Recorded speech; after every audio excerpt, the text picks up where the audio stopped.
Welcome back to my channel. Hi friends, ఎలా ఉన్నారు? నేను బాగున్నా. మీరు కూడా బాగుండాలని కోరుకుంటున్నా. ఈరోజు నేను మీకు మంచి ఇంట్రెస్టింగ్ హొరర్ లవ్ స్టోరీ చెప్పుతున్నా. మీకు గనుక నచ్చితే please do subscribe my channel and like, share and comment చేయండి.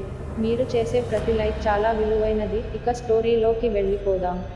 చంద్రు ఒక యువకుడు. అతని చిన్న గ్రామంలో నివసిస్తాడు. అతని జీవితంలో ఒకే ఒక సంతోషం ఉంది, శ్వేత. శ్వేత ఒక అందమైన, మంచి మనసున్న అమ్మాయి. గ్రామంలోనే నివసిస్తోంది.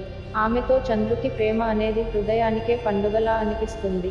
ఒక సాయంత్రం చంద్రు శ్వేతను చూసేందుకు వారి గ్రామం నుండి కొంత దూరంలో ఉన్న పాత నది కట్టకు వెళ్ళాడు.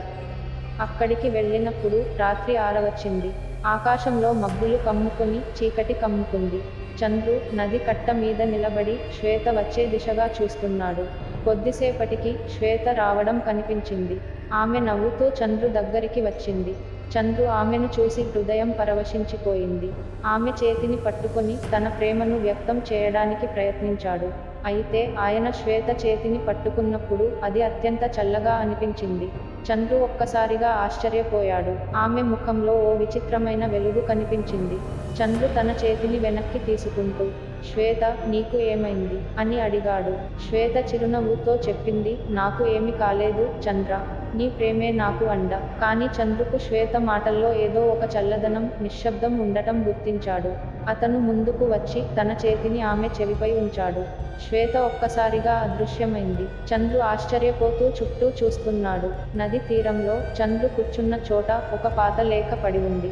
అతను ఆ లేఖ తీసుకొని చదివాడు. చంద్ర, నేను నీ కోసం ఇక్కడికి వచ్చాను. కానీ నది నీటిలో పడిపోయి చనిపోయాను. నా ప్రేమకు నువ్వు ఎప్పటికీ గుర్తుండిపోతావు.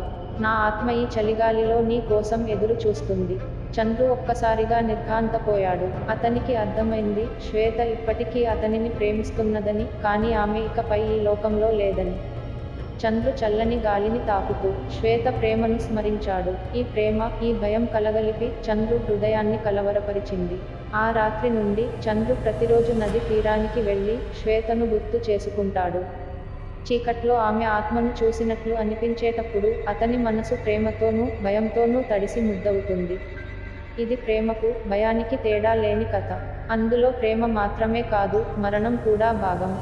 Thank you for watching this video friends. మీకు గనుక ఈ వీడియో నచ్చితే మోర్ వీడియోస్ కోసం please do subscribe, like, share and comment చేయండి.